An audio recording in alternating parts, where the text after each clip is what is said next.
దివ్య ప్రియతమని కృపా విశేషం వలన యుగావతారుడైన మెహర్ బాబా వారి విస్తృత జీవిత చరిత్ర మెహర్ ప్రభు చరిత్రము 13వ భాగంలో ఉన్నాం. ఇంచుమించు 13 సంవత్సరాలుగా మనం చదువుకుంటూ ఉన్నాం. అయితే బాబా చెప్పారు, అవతార పురుషుడు మానవ రూపాన్ని ధరించి ఎందుకు వస్తాడు ఈ భూమి మీదకి, దానికి ఇలా వివరించి చెప్పారు బాబా. దివ్య ప్రేమ కరువైపోయినటువంటి ఈ సమకాలీన సమాజంలో దివ్య ప్రేమను తిరిగి నెలకొల్పడం కోసము ఆయన కృషి చేస్తాడు. ఎలా? ఆయన దర్శనం ద్వారా, ఆయన చేతి ప్రసాదం ద్వారా, ఆయన ఆలింగనం ద్వారా, ఆయన దృష్టిని మన మీద సారించడం ద్వారా, ఇలా అనేక ప్రక్రియను అవలంబిస్తూ ఉంటాడు ఆయన. ప్రస్తుతము 1956వ సంవత్సరంలో కథాంశము నడుస్తూ ఉంది. బాబా సతారాలో మకా ఉన్నారు. ఏడాది పాటు కఠోరమైన ఏకాంతవాసము నిర్వహిస్తాను అని చెప్పారు. మనం చదువుకున్నాం అవన్నీ గత చాలా వారాలుగా. కానీ మధ్యలో సడలింపు, 1 నెల పాటు పాశ్చాత్య దేశాల పర్యటనకు వెళ్ళి వస్తాను అన్నారు బాబా. అంటే కొన్ని యూరోప్ దేశాలు, అమెరికా, ఆస్ట్రేలియా దేశాలు, ఇవి తిరిగి వస్తాను అని చెప్పారు. సో ప్రస్తుతము లండన్ సందర్శన, ఆ విశేషాలు చదువుకుంటూ పోయిన వారం ఆగాం మనం. అంటే అది ఎంత గొప్ప అవకాశమో చూడండి. ఆయన నేరుగా తన దర్శనాన్ని ఇచ్చి రూపము లేనివాడు, నామము లేనివాడు, ఊహాతీతుడైన భగవంతుని రక్తమాంసములతో చూసేటువంటి వెసులుబాటు కలిగించడం కోసము ప్రపంచ పర్యటనలు చేశాడు ఆయన. సుమారు 15 సార్లు ప్రపంచాన్ని పర్యటించారు బాబా. అయితే ఇక్కడ మనం పోయిన వారం ఒక విషయాన్ని చదువుతూ ఆగాం. చార్లెస్ డేవి అనేటువంటి ఒక బాబా ప్రేమికుడు, అతను లండన్ వాసి. బాబా, నువ్వు భగవంతుడు కదా, నీకు తెలియనిది ఏదీ లేదు కదా, నన్ను నువ్వు ప్రేమిస్తున్నావురా అని ఎందుకు అడుగుతావు? నువ్వు అన్నీ తెలుసు కదా నీకు, అలా ఎందుకు అడుగుతావు? మా చేత పదే పదే ఎందుకు అలా చెప్పిస్తావు అని అడిగాడు. అడిగితే 100కు 100 పాళ్ళు నేను భగవంతుడను అనేది అక్షర సత్యము. కానీ నీ నోటి ద్వారా తండ్రి నిన్ను ప్రేమిస్తున్నాను అని నువ్వు చెబితే వినడం గొప్ప సంతోషాన్ని ఇస్తుంది నాకు. అదొక సరదా నాకు. బిడ్డ మాటలు రావనుకోండి, తల్లి మాటలు చెప్పడానికి ప్రయత్నిస్తుంది. అంటే అమ్మ అనేసిందని 10 మందికి చెప్పేస్తూ ఈవేళ నన్ను అమ్మ అని పిలిచేసింది మా బిడ్డ అని చెప్పొద్దు. ఎందుకని? ఆ తల్లికి ఉన్నటువంటి సంతోషము, మన అదృష్టము. డాక్టర్ తోట ధనపతిరావు నాయుడు గారు బాబా యొక్క అవతార జీవితంలో చివరి రోజుల్లో బాబా ఆహ్వానం మేరకు మెహరాబాద్ వెళ్ళారు. బాబా కంటే 9 ఏళ్లు పెద్దండి వయసులో డాక్టర్ ధనపతిరావు నాయుడు గారు. సరే, బాబా ప్రత్యేకమైన ఏర్పాట్లు చేయమని చెప్పారు. ఏడిచి పెద్దవాడు అయిపోయాడు అతను, మనం చాలా జాగ్రత్తగా చూడాలి. ఆ లోయర్ మెహరాబాద్లో ఇంటర్వ్యూ క్యాబిన్ అని ఆ మండలి హాల్కి ఎదురుగుంటూ ఉంటుందండి, సింగిల్ రూమ్ అది. ఆ రూమ్లో ఆయనకు బస ఏర్పాటు చేశారు.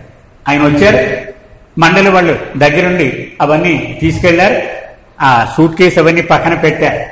వెంటనే ఇరిచిని తీసుకొని బాబా వచ్చేసారు ఆ గదిలో. The grand old man of Andhra అనేవారు బాబా. ఇలాగా అతను చూపించేవారు. నీకు అన్ని సదుపాయంగా ఉన్నాయా అని అడిగారు. బాబా, చాలా సదుపాయంగా ఉంది నాకు. లేదు లేదు, నేను ఇన్స్పెక్ట్ చేయడానికి వచ్చాను, బాత్రూంలోకి వెళ్ళి చూసి వచ్చారు బాబా. వేడి నీళ్ళు ఉన్నాయా లేదా, మగ్గు ఉందా లేదా, బకెట్లు ఉన్నాయా లేదా. అంటే అంత ప్రేమ అనమాట ఆయనకి.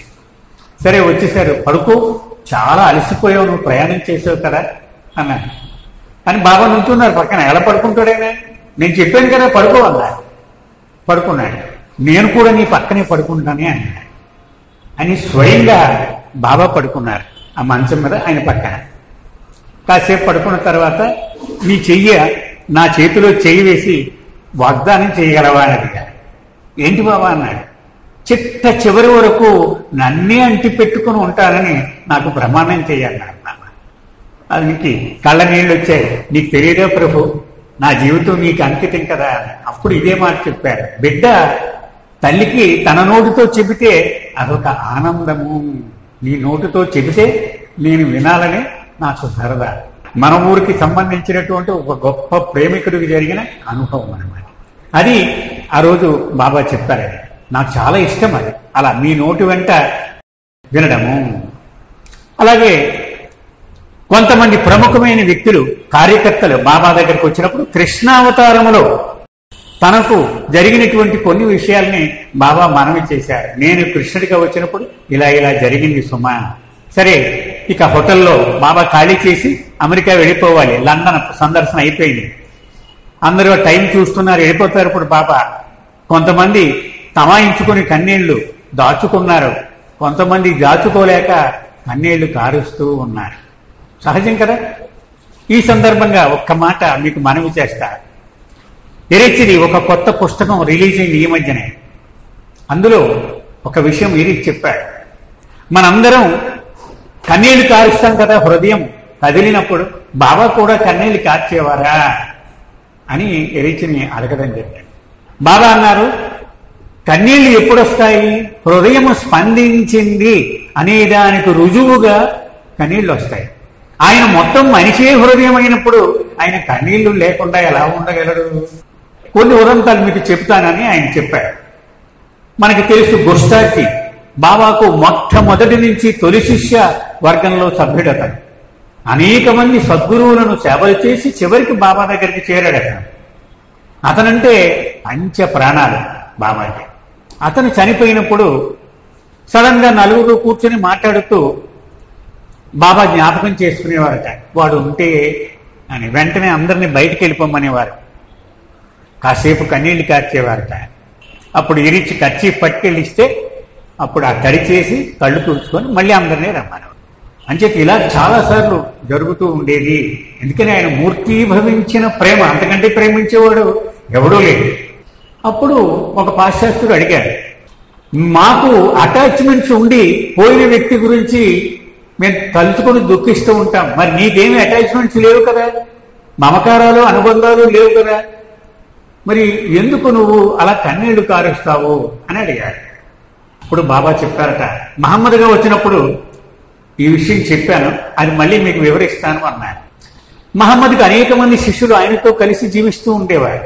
అందులో ఒక అమ్మాయి కూడా ఉంది. ఆ అమ్మాయికి 4 ఏళ్ల కుర్రాడు ఉండేవాడు. ఆ పసివాడంటే పంచ ప్రాణాలు మహమ్మద్కి. అతను ఎప్పుడు ఒళ్ళో కూర్చోబెట్టుకునేవాడు. గుర్రం ఎక్కుతాను పాపం నేల మీద అనేవాట. ఆయన పాపం శిష్యులందరినీ వదిలేసి నేల మీద, మోకాళ్ళ మీద, చేతుల మీద, నేల మీద కూర్చుంటే వీటి మీద కూర్చునేవాడు. ఈయన్ని తిప్పుతూ ఉండేవాడు. అంటే అంత ఇష్టం అన్నమాట ఆ కుర్రాడంటే.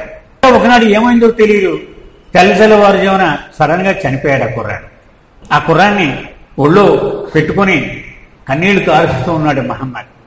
అప్పుడు ఇదే ప్రశ్న ఒక శిష్యుడు అడిగాడు, నువ్వు సత్యానుభవమును పొందినవాడే, ఎటువంటి మమకారములు లేనివాడు, మరి నీవు కన్నీళ్లు కారుస్తున్నావేంటి?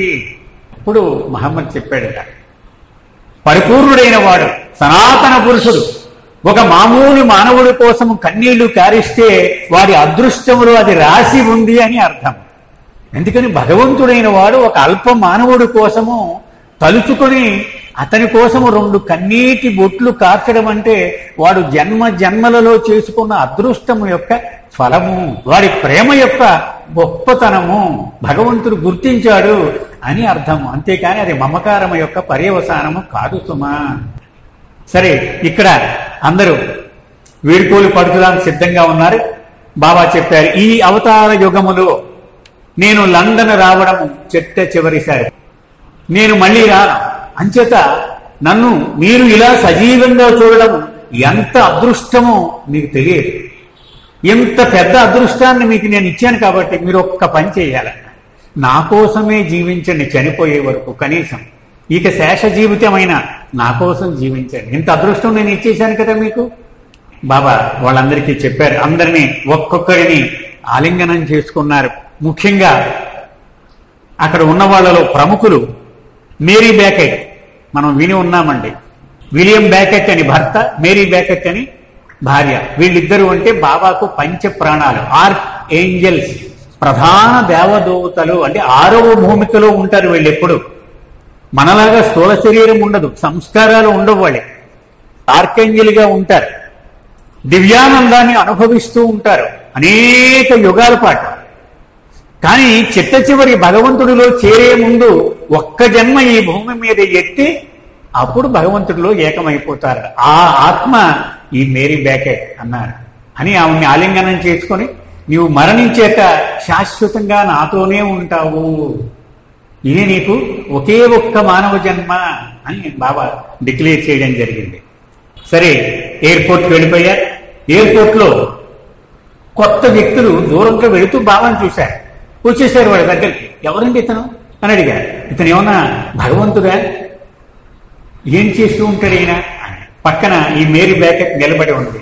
అంటే వాళ్ళ సమాధానం ఎంత చక్కగా చెబుతారో చూడండి. ఆవిడ 2 చేతులు జోడించి, అతను ప్రవక్త, మెస్సయ్య, ఆయన మానవుల మధ్య ప్రేమ కరువైపోయి, సోదర భావము కరువైపోయి ఉన్నటువంటి పరిస్థితుల్లో తిరిగి మానవుల మధ్య ఆ ప్రేమను నెలకొల్పడానికి వచ్చినటువంటి ఏకైకుడు ఆయన అని పరిచయం చేసింది బాబా. అంటే అంతేగాని మామూలుగా ఏదో ఒక పొడి మాటల్లో చెప్పలేదు, వాస్తవం ఏమిటో చెప్పింది ఆవిడ. మొత్తానికి ఇంగ్లాండ్ బాబా 10 సార్లు వచ్చారు. ఇది ఆఖరిసారి అనమాట. 1931లో మొదటిసారి వచ్చారు. ఇప్పటికి వరకు 100 రోజులు మొత్తం మీద గడిపారట లండన్లో ఆయన. సో ఇది చిట్ట చివరి పర్యటన అని చెప్పారు బాబా. ఇక అమెరికా పర్యటన తర్వాత అక్కడి నుంచి 4 ఏళ్ల తర్వాత బాబా మళ్ళీ అమెరికా దేశ పర్యటనకి వెళుతూ ఉన్నటువంటి సందర్భం. 1956 జూలై 20 తారీఖు అమెరికా దేశంలోని పలు గ్రామాలకు, పలు నగరాలకు సంబంధించిన ప్రేమికులు 60 మంది బాబాకు ఆతిథ్యం చెప్పడానికి వచ్చారు. ఉదయం 7 గంటలకు ఆ విమానం దిగింది న్యూయార్క్ ఎయిర్పోర్ట్లో. మంచి గులాబీ రంగు కోటు, తెల్లటి సాద్రా వేసుకొని వెలిగిపోతూ ఉన్నట్ట ప్రభు ఆయన. సరే, ముందు విమానం దిగ్గానే అందరినీ లోపలికి పంపించరు కదా, అంత క్లియరెన్స్, కస్టమ్స్ క్లియరెన్స్ అన్ని అయ్యాకే కలవాలి. కానీ వీళ్ళు మరి విఐపీస్ కదా ఉన్నవాళ్ళు. వీళ్ళు ఒక 2 స్త్రీలు అతిరథ మహారథులు అమెరికా దేశంలో. 2 ఆధ్యాత్మిక సంస్థలకు ప్రతినిధులుగా ఉన్నారు వాళ్ళు. యూనివర్సల్ స్పిరిచువల్ లీగ్, దానికి హెడ్ ఎలిజబెత్ ప్యాటర్సన్. అంటే మెర్కిల్ బీచ్ ఆవిడ సొంతం. 500 ఎకరాలు బాబాకి రాసిచ్చేసింది ఆవిడ. మరొక ఆవిడ ఐవీ జ్యూస్, అది సూఫీజం రీఓరియంటెడ్ కి హెడ్ ఆవిడ. వీళ్ళిద్దరూ ముందే ఆ ఎయిర్పోర్ట్ లో అప్లై చేసుకొని విమానం దిగ్గానే బాబాని కలవడానికి వేచి ఉన్నారు వాళ్ళు. మొత్తానికి కస్టమ్ క్లియరెన్స్ అన్ని అయిపోయిన తర్వాత వచ్చారు. అక్కడ వాళ్ళు ఇచ్చిన ఆతిథ్యం చూసి మురిసిపోయారట బాబా. అంటే వాళ్ళు చూపించినటువంటి ప్రేమ అంత అనన్య సామాన్యమైనటువంటిది. ఒక్కొక్కరిని ఆలింగనం చేసుకుని ముద్దు పెట్టుకున్నారు బాబా. అందరినీ పేరు పేరున పలకరించారు. అందరూ రకరకాల ఫ్లవర్ బొకేలు, వాళ్ళ ఆచారాలు మనలాగే, మనం కొబ్బరికాయలు ఇవన్నీ పెడతాం కదా, అలాగే వాళ్ళు ఫ్లవర్ బొకేలు అవన్నీ తెస్తారు. అవన్నీ తెచ్చారు. మొట్టమొదటిసారిగా ఒక ఇజ్రాయేల్ దేశస్థుడు బాబా ప్రేమికుడు కూడా వచ్చాడు, నేను వస్తాను అని. అతను చూశాడు. చూసి స్వర్గసీమ నుంచి తాజాగా దిగి వచ్చినటువంటి భగవంతుడు ఇలాగే ఉంటాడు అనిపిస్తోంది నాకు ఈయన్ని చూస్తే అన్నారు. అంటే అతనికి ఆ అనుభవం బాబా ఇచ్చారన్నమాట. అలాగే చాలా మంది మొట్టమొదటిసారి బాబాని దర్శించుకున్న వాళ్ళు ఉన్నారు. మార్గరెట్ క్రాస్కి అని ఒక శాస్త్రీయ నృత్యకారిణి, ఆవిడ డాన్సర్. ఆవిడ లండన్ లో ఆవిడకి డాన్స్ స్కూల్ కూడా ఉంది. ఆవిడ స్టూడెంట్, 20 ఏళ్ళ అమ్మాయి. తొలిసారి బాబాని దర్శించుకోవడానికి వచ్చింది ఆవిడ. అలాగే ఈ అడావుడంతా జరుగుతూ ఉండగా ఐక్యరాజ్య సమితికి సంబంధించిన, అంటే యునైటెడ్ నేషన్స్ ఆర్గనైజేషన్, దానిలో పెద్ద అధికారి అలా వెళ్ళిపోతూ బాబాని అలా చూసి వచ్చేసాడు. ఇక్కడికి వచ్చేసి బిడియపడ్డాడు డైరెక్ట్ గా. బాబా వీళ్ళందరూ బాబా చుట్టూ ఉన్నారు. అప్పుడు అక్కడున్న ఒక వ్యక్తితో అడిగాడు, ఎవరైనా? మెహర్ బాబా అని చెప్పాడు. నా జీవితంలో అనేక మంది మతాధికారులను, మతములకు సంబంధించిన అధిపతులను చాలా మందిని చూశాను నేను. కానీ ఎంత ప్రేమను తన స్పర్శ ద్వారా కురిపించగల తొలి వ్యక్తి మెహర్ బాబా. ఆయన పలకరింపు చూస్తేనే సగం నీరైపోతాడు మనిషి. ఎలా పలకరిస్తున్నాడో చూడండి. సోదరులు భాస్కర్ రాజు గారు అంటారే, గుండె లోతులలోన గురిపెట్టి చూస్తాడు, గుండె నిండా ప్రేమ గుమ్మరించేస్తాడు. ఆ అనుభవము వాళ్ళందరికీ కూడా ఆ రోజు బాబా ప్రసాదించారు. నెమ్మదిగా నడుచుకుంటూ బయట బాబా కోసం అలంకరింపబడినటువంటి ఒక కారులో కూర్చున్నారు. అయితే అందరూ ఫోటోలు తీసుకోవడంతో కారు చాలా నెమ్మదిగా కదులుతోంది, చాలా నెమ్మదిగా. వెనక కారులు ఆగిపోయింది. ఒక పోలీస్ ఆఫీసర్ పరిగెత్తుకొచ్చాడు. ఎవరైతే బుద్ధి ఉందో లేదా వచ్చి, ఏంటిది కారు ఆపేస్తే అలాగే ట్రాఫిక్ అన్నాడు. వెంటనే ఇక్కడ ముఖ్యమైన కార్యకర్త గట్టిగా చూడవుసారి చూడయ్య మొహం చూడు, మామూలు నీకు ఎప్పుడు పడితే అప్పుడు కనిపించేటువంటి ఒక సామాన్యమైన అల్పమైన వ్యక్తి కాదు, సాక్షాత్తు భగవంతుడు మానవ రూపంలో వచ్చాడు, దర్శనం చేసుకో, ఆగమని చెప్పు, వాళ్ళకి ఏమవ్వదు అన్నాడు. అతను చూసి నిర్ఘాంతపోయాడు. నిజమే సుమా, నెమ్మదిగా రండి పర్వాలేదు అన్నాడు. ఆ పోలీస్ ఆఫీసర్ కూడా చెప్పేశాడు, నెమ్మదిగా రండి, ఏం పర్వాలేదు, ఆయన ఏం ఆటంకపరచకండి.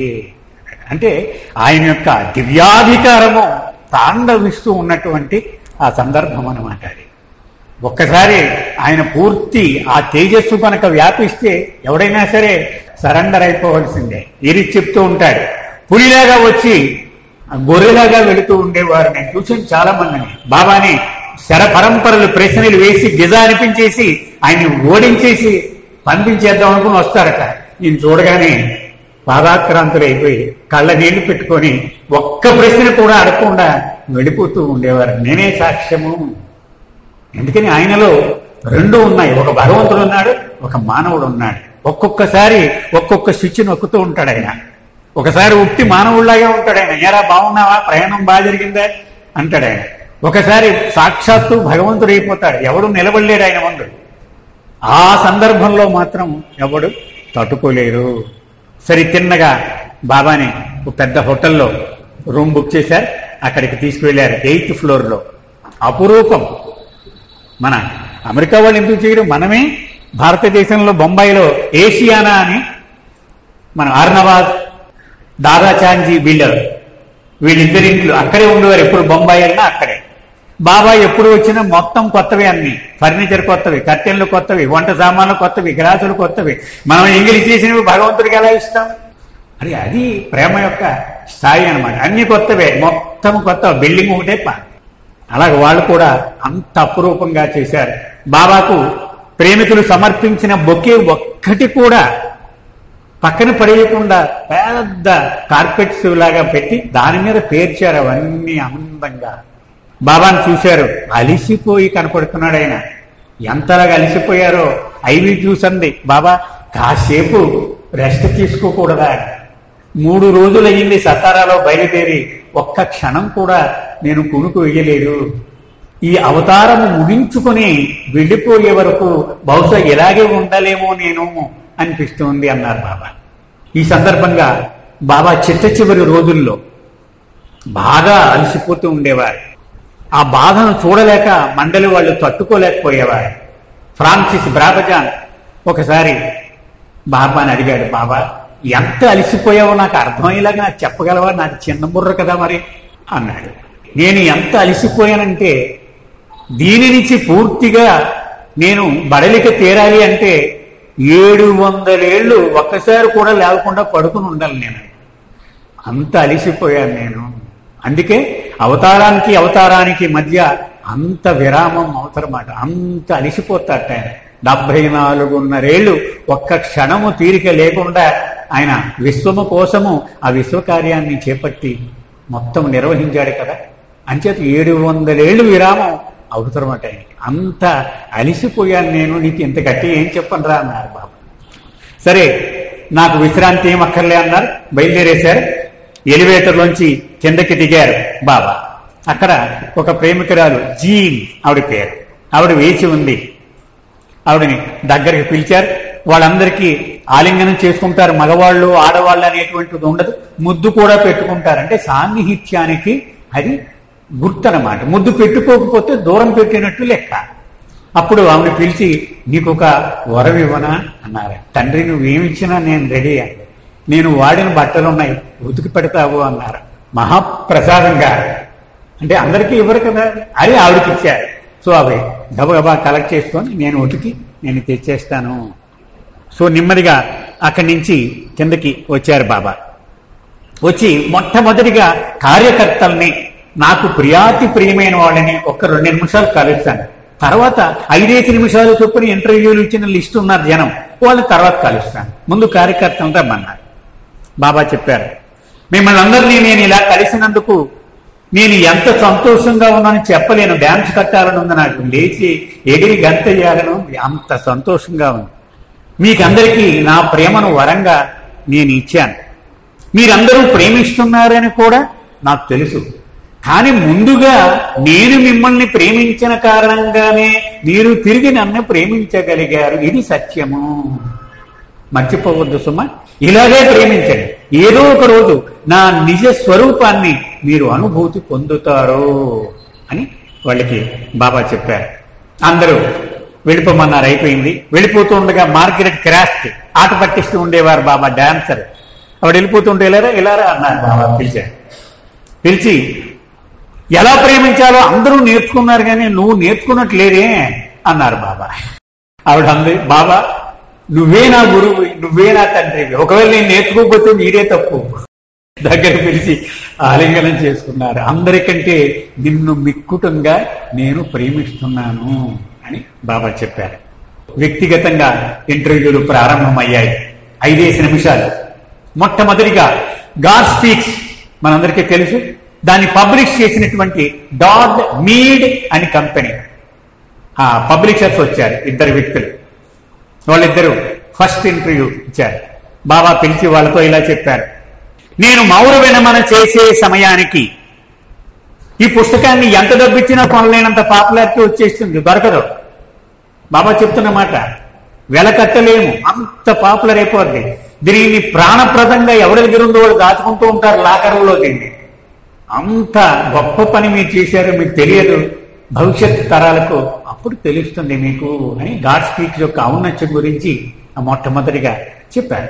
తర్వాత ఐవి జ్యూస్ కూతురు చార్మియాన్, పుస్తకాలు చదివిన అలవాటు ఉన్న వాళ్ళకి తెలుస్తుందండి. గతంలో బాబాకు మొరపెట్టుకుంది ఈవిడ. బాబా, ఒక దుష్టుణ్ణి ప్రేమించింది నా కూతురు, నువ్వు చెప్తే వింటది, నేను చెప్తే వింటల్లా, అది ఎలాగన్నా నువ్వు ఆ సంబంధం తెగొట్టేయాలి, వద్దు, అది పెళ్లి దాకా వెళ్ళనివ్వద్దు అని బాబాని ప్రాధేయపడాడు. చూద్దాంలే అన్నారు బాబు. ఇప్పుడు వచ్చింది ఆవిడ. వచ్చి రాగానే ఆ కాబోయేటువంటి భర్తను కూడా తీసుకో శబాష్ అన్నారు బాబా.